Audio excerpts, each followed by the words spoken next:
Hi, friends, and welcome to another episode of Your Bish Therapist podcast. I am your host, Melissa Reich, your Bish therapist, a real life therapist turned pop culture aficionado, serving clinical interpretations and hot takes on all things pop culture. And today's episode is going to talk about a tale of two cities, if you will, a tale of two breakups, a tale of two cultures. I'm going to talk about Southern Charm and Summer House because as I was watching those shows this week, it just hit me like a ton of bricks in terms of some clarity, what I feel is going on in terms of some cultural differences here that are informing these breakups. We're watching Paige and Craig break up on two different shows, two different cultures, two different situations. And so it kind of just hit me when I was watching it this week, and I had some hot takes on that. So I'm going to talk about that, both Southern Charm and Summer House. And also, I'm going to talk a little bit about Real Housewives of Beverly Hills because I posted something on Instagram about it and it got a lot of feedback. So it just told me that what I was noticing, people were noticing as well. I'm just going to talk a little bit about that as well. Okay, so let's get into it. First, I'm going to talk about Summer House. And the thing about this about Summer House is that there is another castmate that never gets the acknowledgement, which is the front door of this house. The front door of Summer House is like its own character. It has its own lore, and I don't understand why it's impossible to fix. Is it structural? Is it impossible to replace? Please help me understand. Because the one thing that I can tell you that I wouldn't have noticed or cared about probably when I was younger, but now that I'm middle aged and I'm a homeowner and all these things, um, a flimsy front door is not what you want. That nothing would make me feel less safe in that house than that flimsy front door. And listen, it's probably just one of those things that it's a mental game. If people want to get in your house, they can get in your house, right? Like, especially in the summer house. I mean, I'm pretty sure the back door is always open, blah, blah, blah. This is just coming from someone who's always hyper vigilant about my safety. So these are like the deep thoughts of the hyper vigilant right now. But that door is just so perplexing to me. Now it's just like a part of the zeitgeist of, Summer House. And I think it's funny, but also seriously, why can it not be replaced? The other thing I love about Summer House is it reminds me of my youth. Because I watch these people stumble in like drunk toddlers at like 3 a.m. and they eat foods that would put me into a nursing home. Like if I ate Kraft mac and cheese at 3 a.m., you'd have to call an ambulance and I'd be in a nursing home somewhere because my GI system would be deceased. So, I feel like, the GI system of youth. My goodness, do I miss that significantly. It's so funny watching them all just like toddle in like drunk toddlers and just be wild and silly and funny. It's fun and it's summer, right? It's supposed to be fun. That's the whole thing. One of the things I appreciate about Summer House is there are light moments, there are funny moments, there are happy moments. Because on some of these other shows, for example, like Real Housewives of Beverly Hills, we're not getting those fun moments. We're not getting those silly moments. We're getting traitors, housewives hybrid, I think. We're getting, self-produced nonsense. And so one thing I appreciate about Summer House is, a kind of a youthful energy and culture which, I believe does play into the whole tale of two breakups. But before I get into that, one thing I wanted to point out is that so this last episode of Summer House, Amanda celebrated her 33rd birthday, and she discussed how her world opened up after she dealt with her anxiety. And I just felt so proud of her because Amanda's always been one of those people who's talked about her mental health, who's been an advocate, who's for herself and others. And I think that it's a really wonderful reminder of how if we don't deal with our stuff, it deals with us. And so dealing with anxiety, depression, mental health issues, it only serves to help us grow and thrive. And so, but it's obviously that's easier said than done. It's really challenging and it takes a lot of work. But I'm always really proud of Amanda for how she just she's just so great. She just is smart and talented. And speaking of that, Andy, so on Watch What Happens Live, I try to watch all the Watch What Happens Live, by the way, but there's some nights where I'm just too exhausted and I absolutely can't do it, especially if if the show's on at 8 and then there's another show between 9 to 10 and then at 10:30 Watch What Happens Live is on, forget it. I am already in bed. Um, because, by the way, this is just a side note. I For those of you who follow me on Instagram, you'll notice that I'm still posting, but I'm not engaging as much, and the reason why is there's just been such an uptick in assholes, people who wanna come and tell me my business or I don't know, people who are uninformed but still feel that they have all the answers, which it's like, ooh, that's a real red flag. For me, the one thing I always say is that these are my interpretations. I'm not saying I'm right. I have my own perspective. I have my own lenses that I see the world through. And the problem is people put me on a pedestal, which is not my problem, but they do. They're like, so when I share something that aligns with what they think, then I'm the smartest person who's ever lived. If I give an opinion that they disagree with, then I'm a terrible therapist. I'm unethical. How am I even practicing? It's just what I've come to realize about this whole process. And so on Instagram, I just feel like it's just, ugh, it's all this yelling and shouting and for me, it feels like a very toxic place. So, if you love my Instagram and you miss my interactions, well, come over to Patreon because my Patreon is my safe space where I have a community of people who I communicate with and connect with, and, we understand each other. And so I am much more likely now to communicate more with my Patreon. Just a heads up. If that's something that you're interested in, hop over to Patreon and check that out. Also, if I haven't been really able to get on my messages on Instagram because I just get too many and I get overwhelmed. And so, if you want to DM with me and please, sign up for a Instagram subscription. That's what I'm prioritizing there for that. So that's just a side note. But anyway, so on Watch What Happens Live, this was one that I did watch, and Andy noted that Amanda is the only Bravo Leb to have her product available for purchase aligned with the show airing. He said, so basically, Amanda created the swimsuit line. We saw her on the episode that I'm talking about, doing some designs and trying some stuff on and all this other stuff. And her swimsuit line, by the way, has already sold out. Already sold out. And the reason is because Amanda is a smart cookie. She is smart, she's talented, she knows what she's doing, and she is, I believe, the reason why Loverboy is successful, if I'm being honest, her campaign, because from what I've heard from people, I don't drink alcoholic drinks. I don't. That's not my jam. But I've heard the flavors are just not great. And, so it's like whatever. I just feel like people sleep on Amanda, but I just think she's so fantastic. And Andy really made a big deal out of this. How, like we're used to Sheree Whitfield, who still is talking about her joggers like 25 years later. And it's like, where are they, ma'am? It's like you have a website, but nothing's available to purchase. And, Sheree's one of those people. It's like, girl, you had every opportunity season after season after season. And Amanda shows how you can just get it done. Right. So I loved that Andy pointed that out because I do think that's like a real huge thing for her. So she's simultaneously promoting the show and her swimsuit line. And I'm just like, snaps to Amanda. Kudos.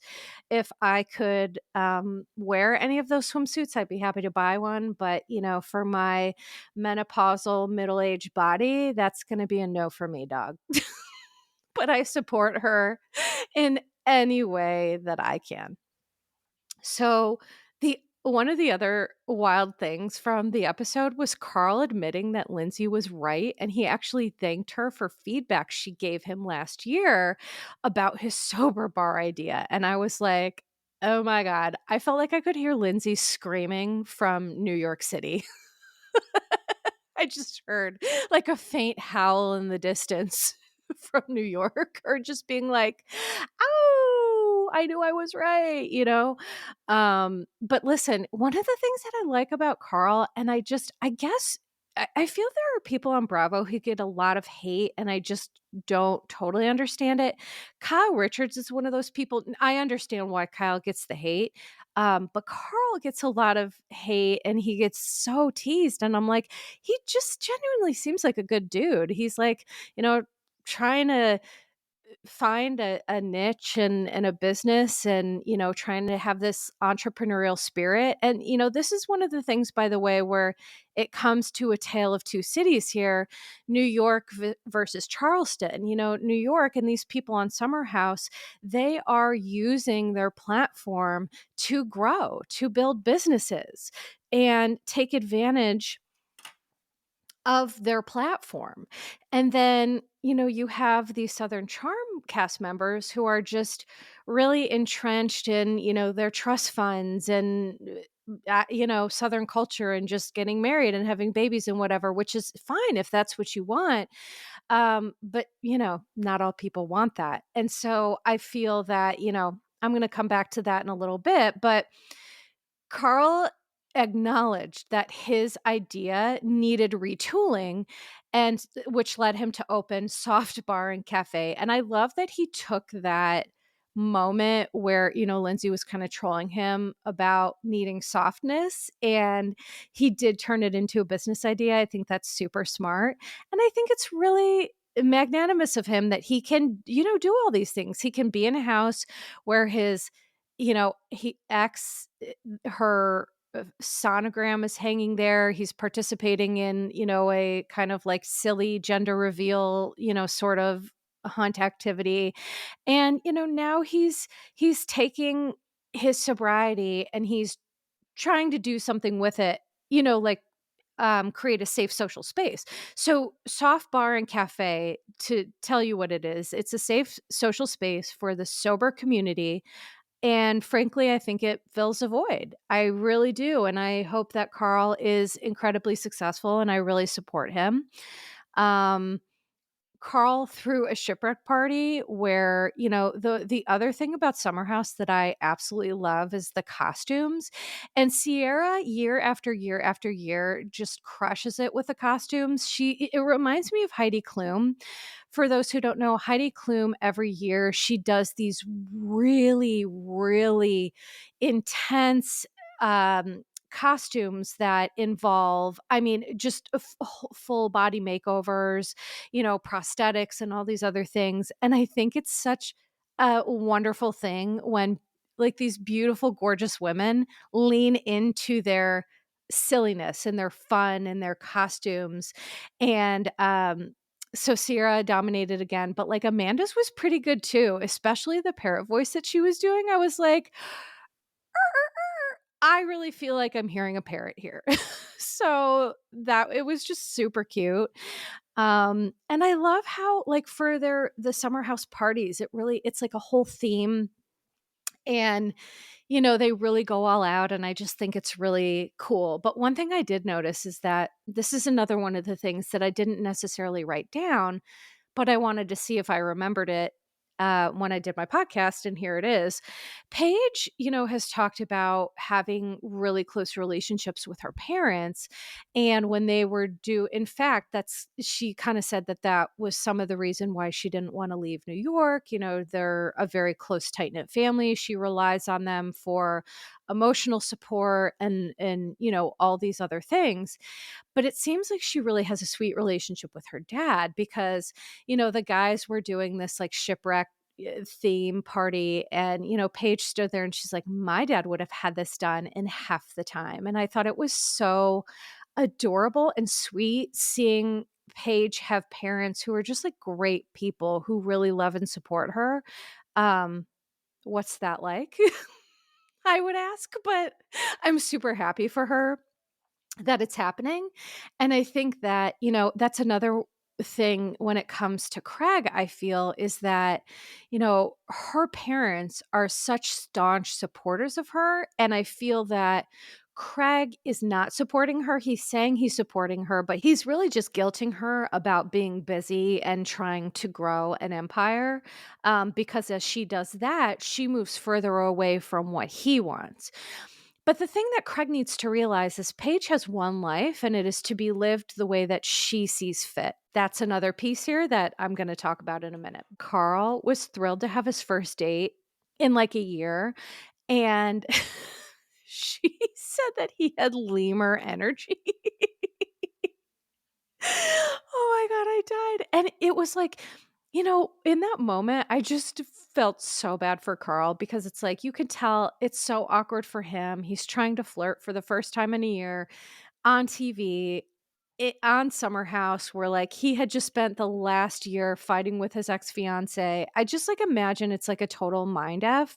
But I just thought, oh, Carl, you poor thing. So I have no idea if he and this girl are even still together or it was just kind of like a, getting your toe in the pool sort of thing. But that really sent me over the edge. On this episode, we see West admit, yeah, I like attention.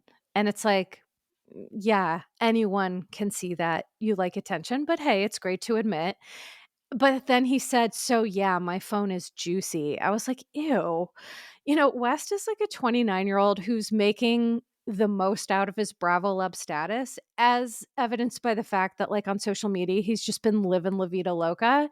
And again, it's like, you're 29, you're newly famous and on TV, right? I mean, it makes sense to me, but I just personally feel like I felt in that moment that West when he was a newbie, I think he leaned on Sierra because he had newbie jitters and he wasn't sure where he fit in. He wasn't sure about any of that.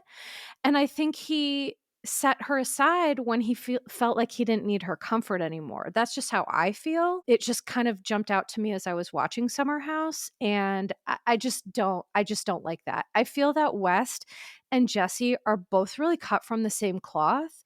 And while they're funny and they're silly and they don't seem like bad people, they just seem like young guys who are kind of dumb and don't understand how their behaviors are hurting women. And when I say don't understand it, it's because they're not listening to what women are actually telling them. Because it's not like people aren't saying, hey, this is the problem that we're having with you. We see Craig coming to visit, and, there's whatever this beef is with Kyle, which by the way, I thought two interesting things about this whole scenario with Craig. So Craig recently admitted on Southern Charm last week or 2 weeks ago that he was an addict, an alcoholic. It runs in his family. But there's two things that I noted about this that are problematic is number one, Kyle and Craig are feuding about an alcohol spritz brand, which it's like, if you're an addict and you're talking about trying to not be an addict, but you want to rep an alcoholic spritz company, that's confusing to me. Number one, I just feel that's contradictory statements. And the other contradictory statement that Craig is giving is like, he's talking about he's trying not to be an addict, but he's still drinking liberally. And, we've seen Craig on TV long enough to know when he's kind of slurry or he's, gets a little bit more mush mouthed when he's drinking. And it's like, so you're talking to your friends about how you're trying not to be an alcoholic while you're intoxicated.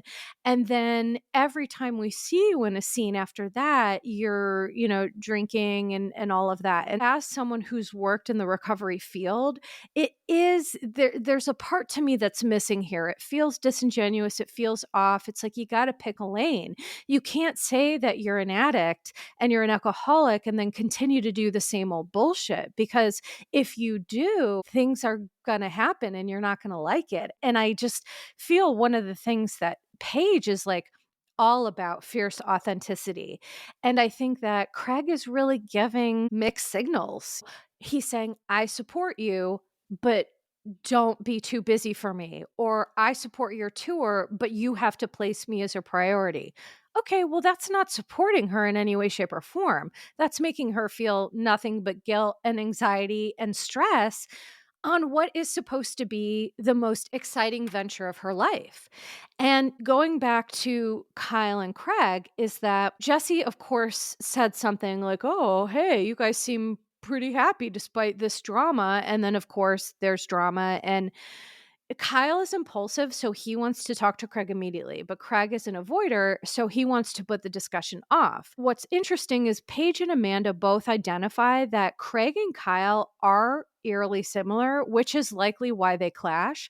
I also believe that this is why Sutton and Dorit clash on Real Housewives of Beverly Hills. When we see characteristics that we don't like about ourselves and other people, we're like, I don't like this person. What is that about? But it's really not about the other person. It's seeing something in them that we don't like about ourselves. A lot of people move from places, like psychological places, that they don't have awareness into. I think that Kyle and Craig are both black and white thinkers who both have the need to be 100% right, which means they just want to win. Rarely in conflicts is it about winning or being right. It's more about hearing each other and understanding. But Craig and Kyle both have this very black and white need to be truth tellers. Like, they remind me of JT.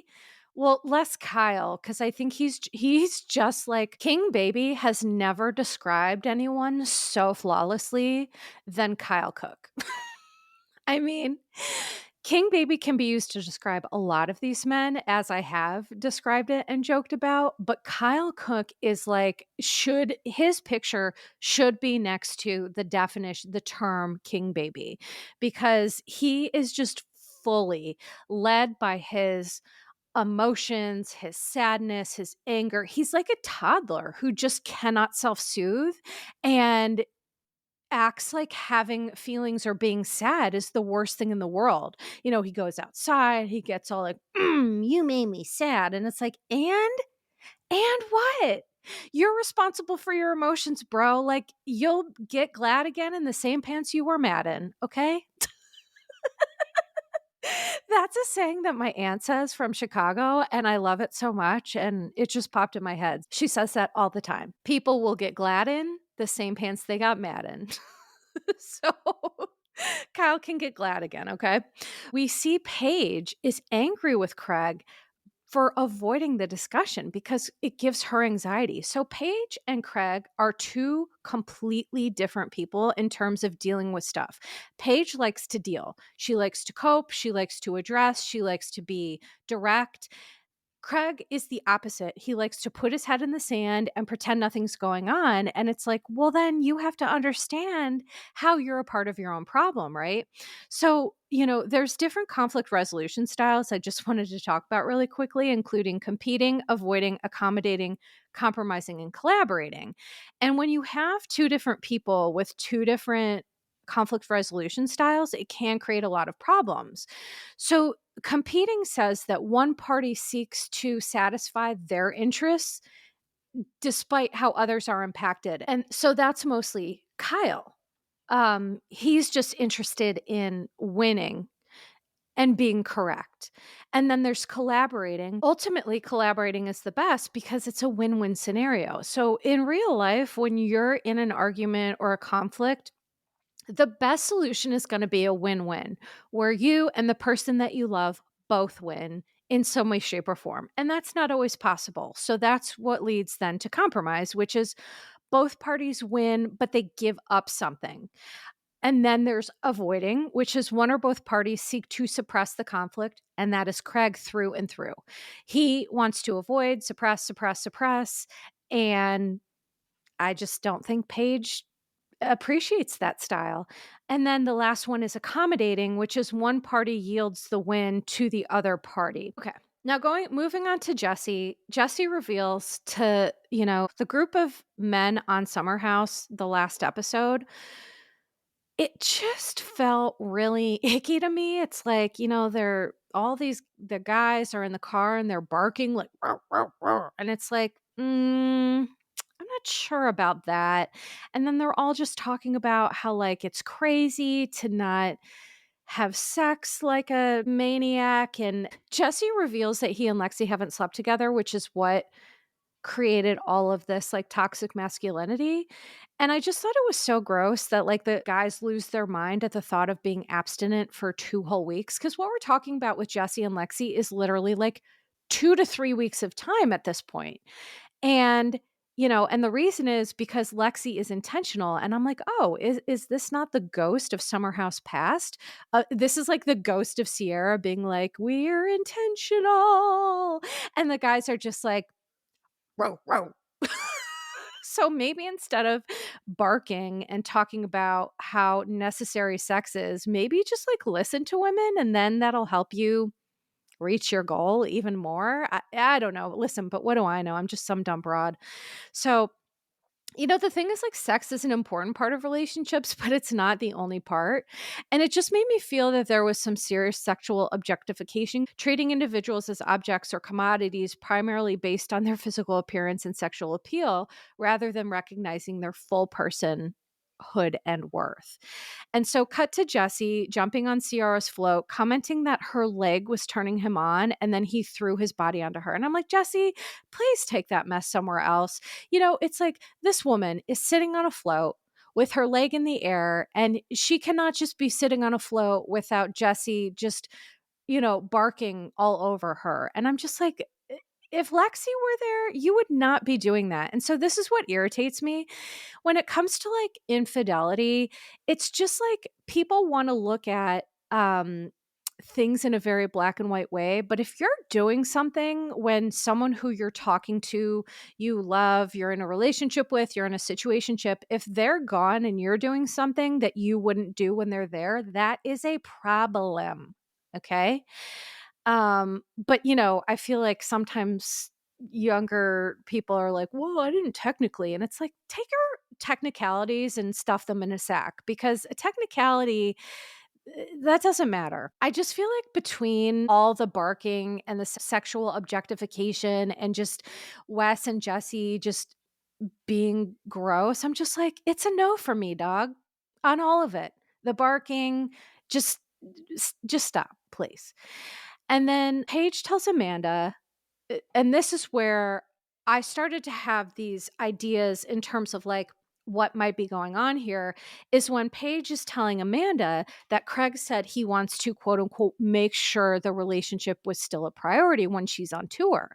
She tells Amanda that her dreams are coming true and Craig is making her feel guilty. And she even revealed on a podcast, I think on her Giggly Squad podcast, which by the way, Shep called a talk show, which fuck off, Shep.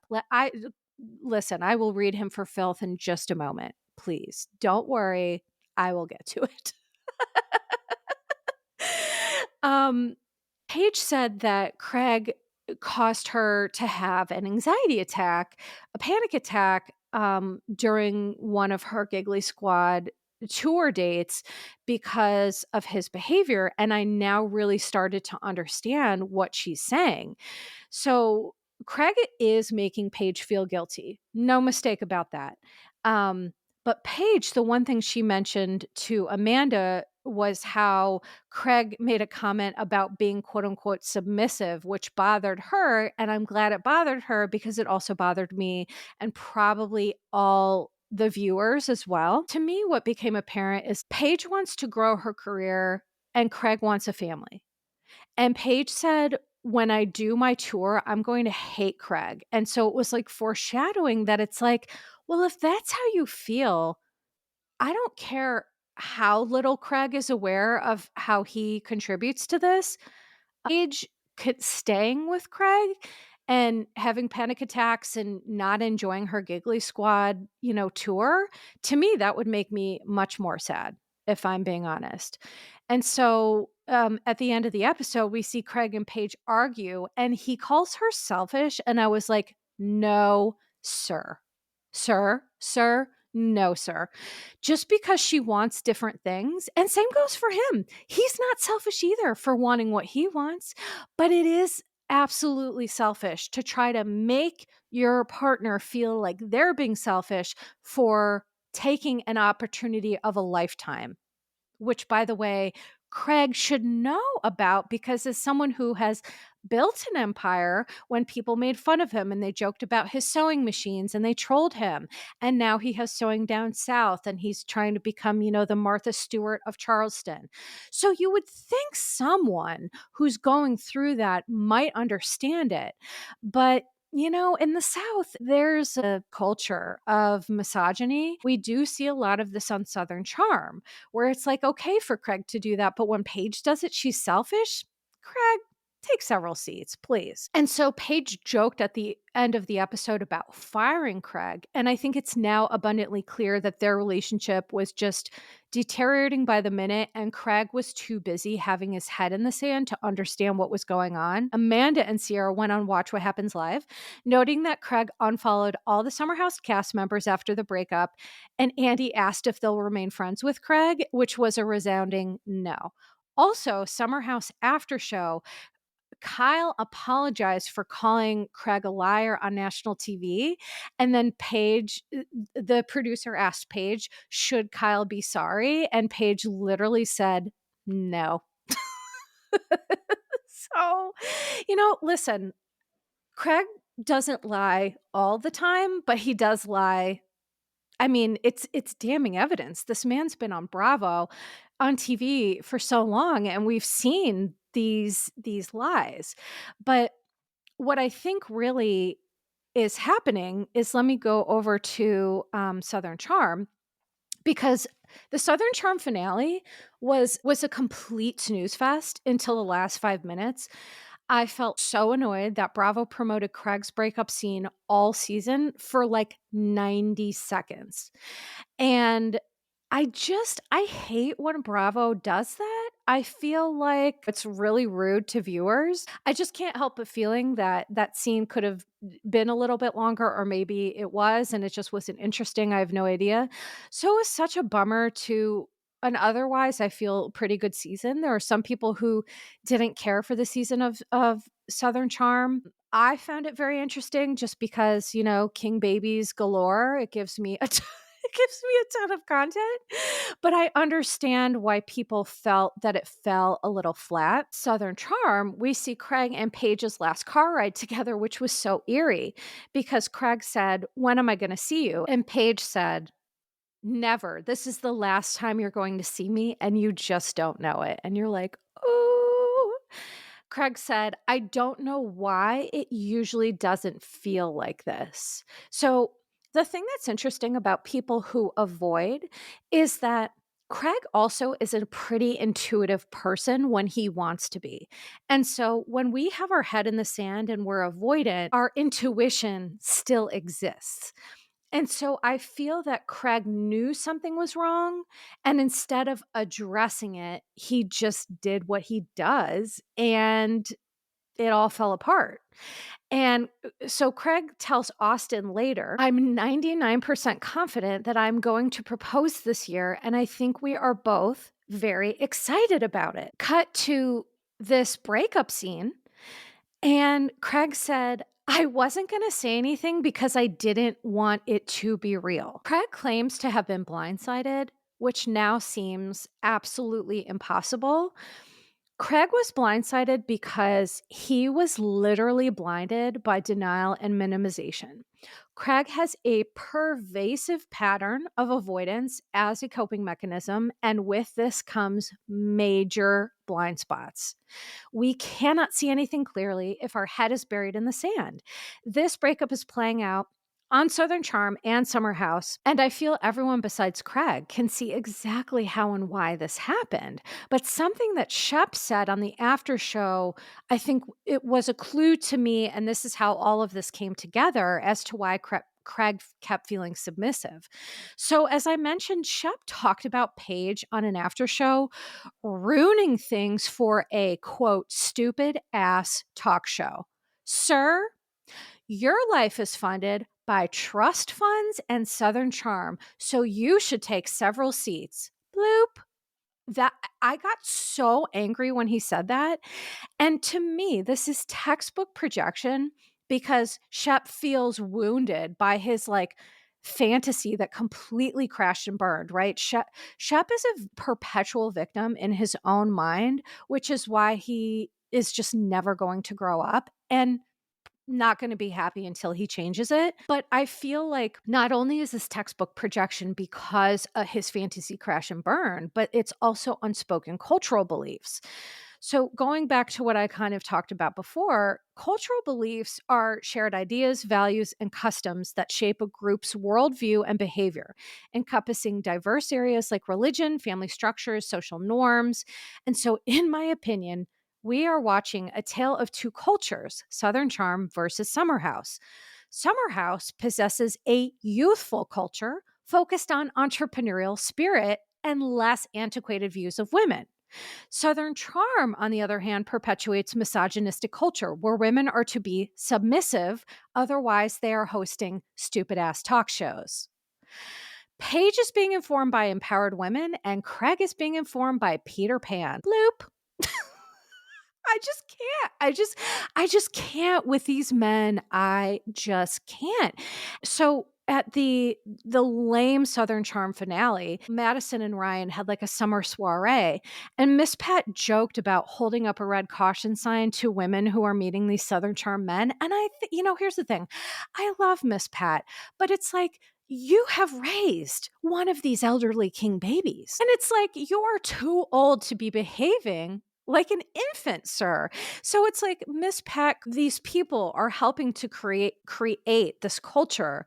And then she's like joking about red flag signs. And it's like, well, maybe just like hold boys accountable in Charleston or whatever it is that creates these Peter Pan, boys who never want to grow up in Charleston. There's stuff going on there. There's cultural impacts. I feel like I should get a grant to go down to Charleston to do some sociological experiments. Because it's just so fascinating to me. Paige is surrounded by Amanda, who's crushing it with her swimsuit line. She and Hannah are on this Giggly Squad tour. Carl has his new soft bar business. Kyle has his lover boy. And it's so apparent to me that she is being informed by people who are youthful, who are business minded, who have entrepreneurial spirit. And Craig is truly being informed by Peter Pan. Shep made a comment when they were filming their breakup scene about how, Craig wasn't exactly in the driver's seat. It's like, listen, old man, you're not in the driver's seat either because you just got played by a 26-year-old. But again, that's the projection that I'm talking about. I just needed to take the chance to clinically read it because it just irritates the absolute life out of me. For these men, the call is coming from inside the house and they just are like, la, la, la, la, la, la, la. And I'm sure they have plenty of people in Charleston telling them that they can be terrible. It's fine. They don't have to be anything other than terrible and just, keep doing what you're doing, guys. So good luck to you. Good luck to all the Southern Charm King babies on that. Now, let me move on quickly to Real Housewives of Beverly Hills because I'm going to share with you what I posted. And, it got a lot of feedback on social media because I feel this season specifically of Real Housewives of Beverly Hills feels really off. It feels like it's like morphing into a traitors housewives hybrid. The alliances, the game playing, the jockeying for queen bee position. It just feels exhausting. The group, it feels cliquey, calculated, and mean. And then Sutton joked about, the hierarchy of Real Housewives of Beverly Hills with Kathy Hilton affixed at the top because she's the richest of the bunch. And it's like, it's disappointing because Real Housewives of Beverly Hills, along with Jersey, used to be one of my favorite franchises. And I just, I feel like we're in this era of Housewives where the reboots are okay, but we can never get back to what we once loved. And well, the thing is here that Kyle clearly is not being honest about her stuff with Morgan. And for someone who's preached for literally 13 years, just be honest. As Andy Cohen says, it's not landing. But at some point, everyone has to let the mouse go with Kyle because no one has ever been bullied into being vulnerable or figuring out their sexual identity. And Kyle is clearly reevaluating her life, and it's challenging to be open about something that I don't know that she fully understands. I think Kyle has her feet in two worlds where she like wants privacy but also wants to be on reality TV. And so unfortunately she's got to pick a lane. You have to pick, if you're going to be on the show, you can't give us a whole season of Morgan, Morgan, Morgan, and now all of a sudden it's she who shall not be named. I think fans are fed up with that. I think it's not easy to navigate, but more fans, I believe, are appreciating vulnerability and authenticity. People like Boz, Bronwyn, Shamia, Katie, Janella, and Jen Pedranti. They're all great examples of newbies who I think elevate the franchise with emotional intelligence. And although emotional IQ isn't necessarily a cornerstone of housewives, I just think that many people, myself included, are fed up with the ugliness.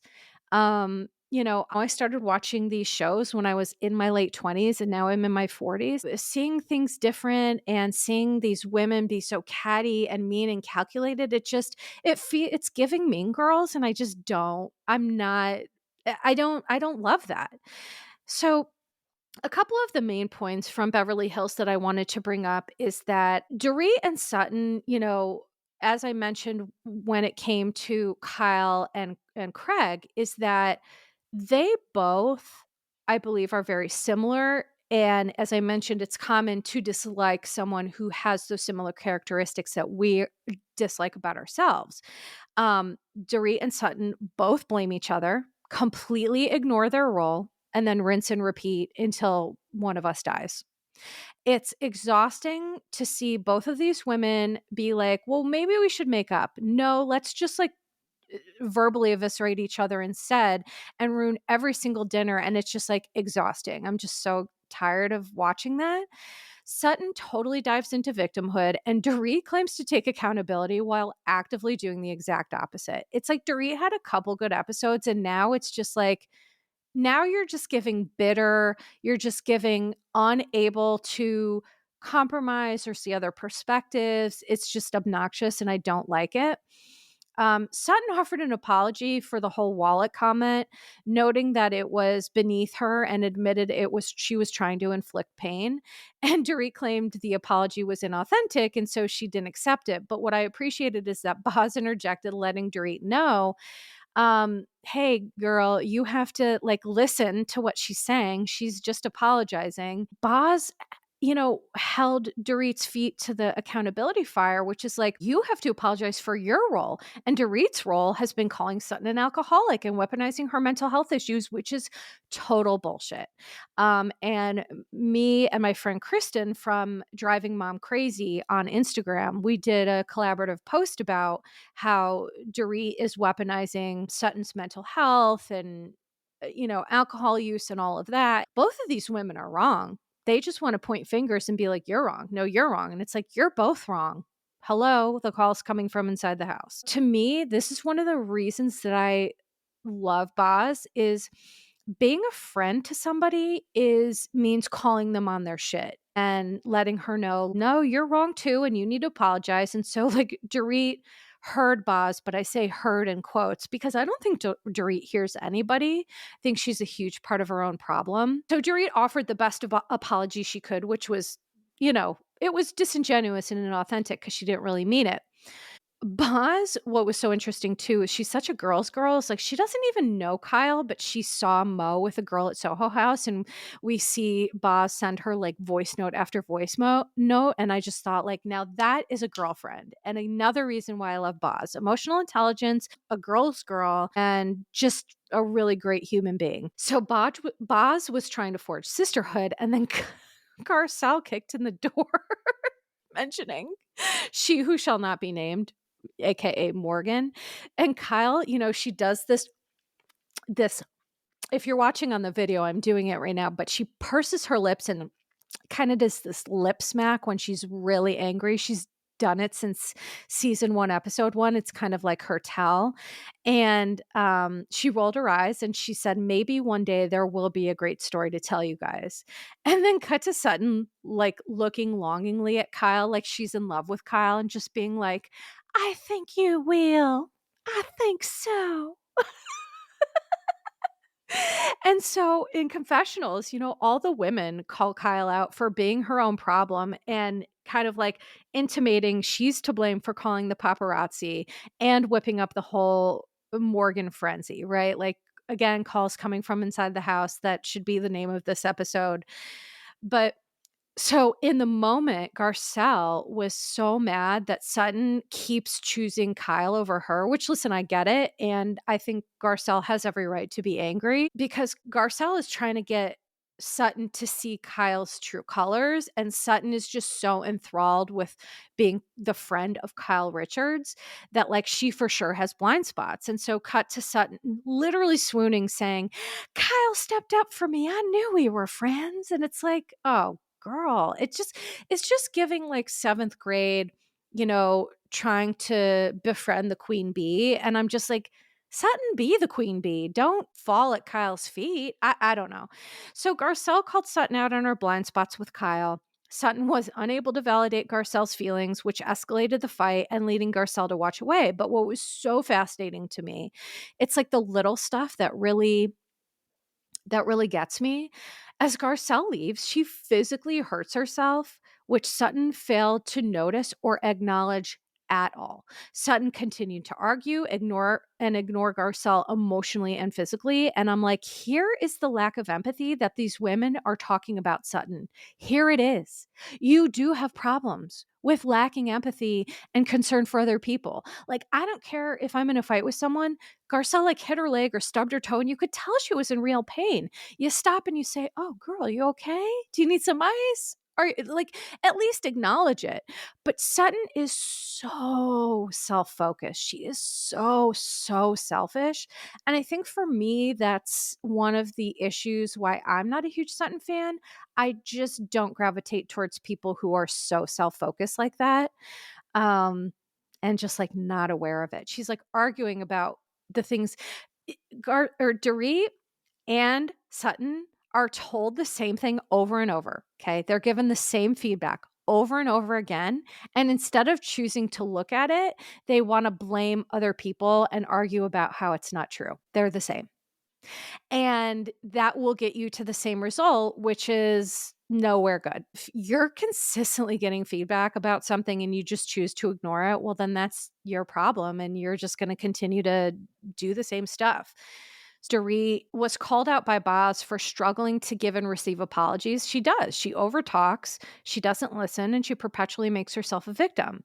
Dorit, I could also tell she's that type of person who, when you're talking or you're in an argument and the other person is looking at you, but they're thinking of rebuttals in their head the whole time.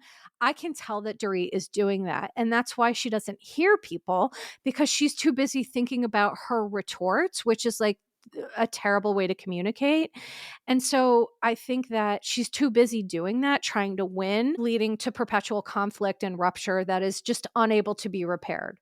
What's happening with PK is happening with other people in her life. She's just like unable to repair because she's unable to take accountability for her stuff.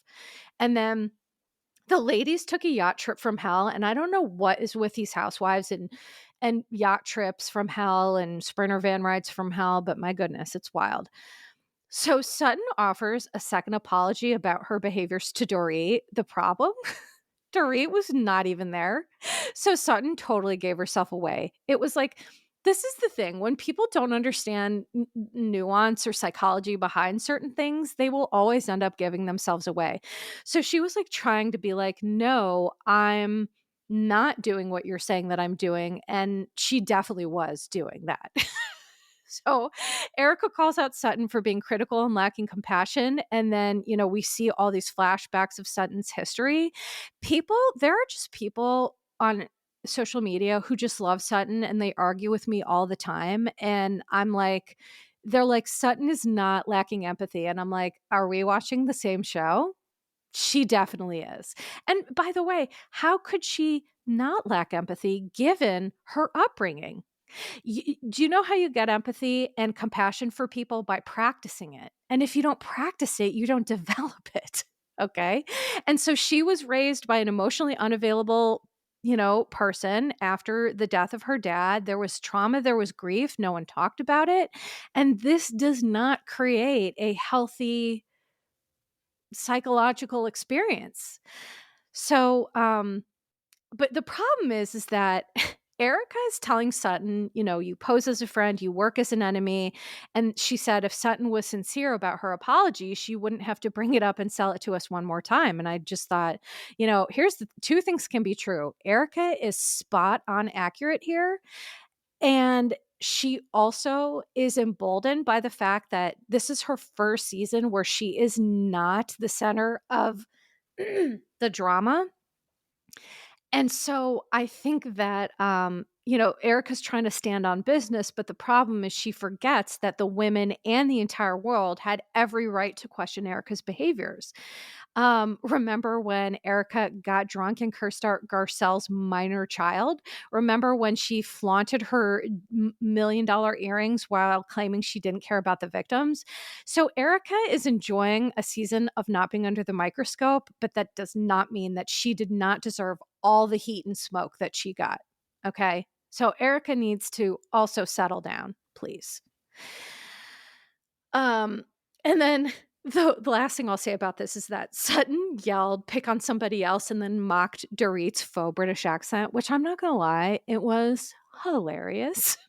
It was hilarious because you go back to Dorit's previous interviews and things like that, and she had a completely different appearance and a completely different voice. And so, I do think it's wild. The accent, people have kind of teased that forever, but that's one thing that I was like, all right, I'll give Sutton that. That was pretty funny.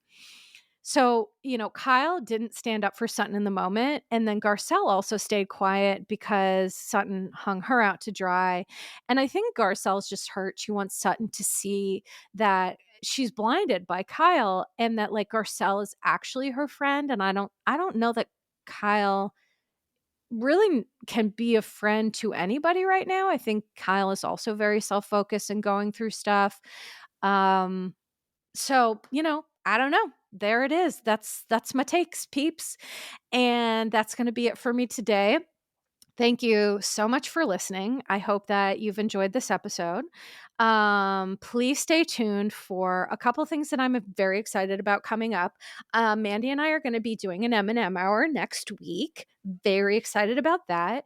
I am having Lindsay and Brady from Recap Rodeo on my show for a birthday episode because Yabish is turning 44 on 4/4.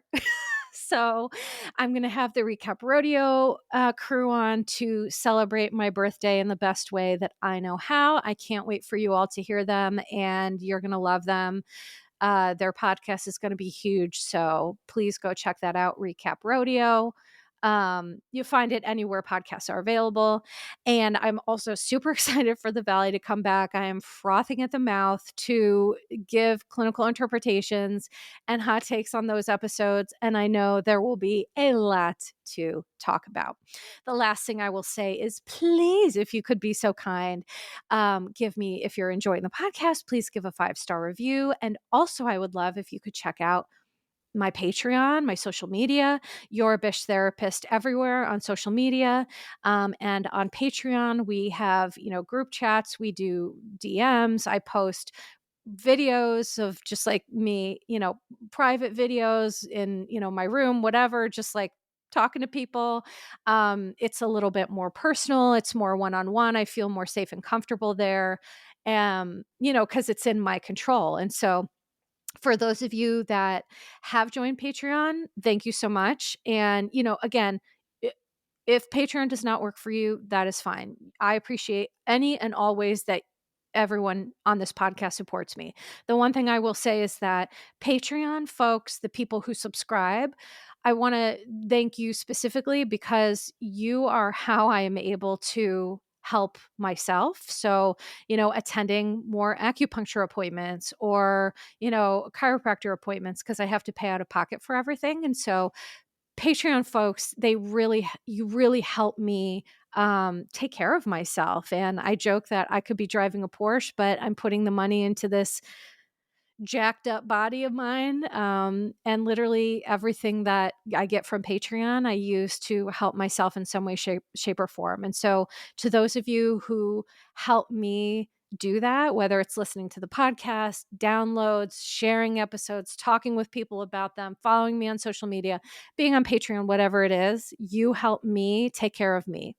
So I just wanted to be really clear that I'm super appreciative and I'm so grateful. And I'm just, and I'm always surprised. I'm like, for me, people want to pay to hear what I have to say.